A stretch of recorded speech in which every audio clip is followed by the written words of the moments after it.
Scan చేస్తున్నప్పుడు నొప్పి ఎందుకు వస్తుంది? అల్ట్రాసోనోగ్రఫీ అనేది 2 రకాలుగా చేస్తారు ఒక వుమెన్‌కి.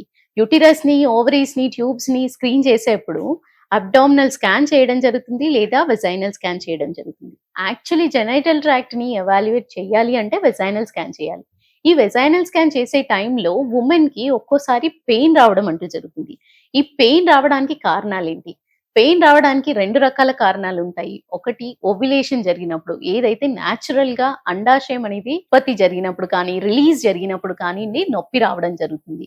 అదే విధంగా ఇంకొక కారణం ఏంటి అంటే, వాళ్ళకి ఇన్ఫెక్షన్, ట్యూబ్ ఇన్ఫెక్షన్ ఉన్నా, అండాశయం చుట్టూతా ఇన్ఫెక్షన్ ఉన్నా, సర్వైకల్ ఇన్ఫెక్షన్ ఉన్నా కానీ నొప్పి రావడం అంటూ జరుగుతుంది. సో, ఈ 2 కారణాలని డిఫరెన్షియేట్ చేసుకున్నట్టయితే, మీకు ఖచ్చితంగా నార్మల్ నొప్పా? లేదా ఏమైనా ప్రాబ్లమ్ ఉందా జెనైటల్ ట్రాక్ట్‌లో అనేది విషయం మీకు తెలుస్తుంది. సో, డెఫినిట్‌గా స్కాన్ చేస్తున్నప్పుడు నొప్పొస్తే మీరు కన్సర్న్ డాక్టర్‌కి ఎక్స్‌ప్లెయిన్ చేసి మీ విషయాన్ననేది చెప్పి అవగాహన అనేది దాని గురించి తెలుసుకోండి. Thank you.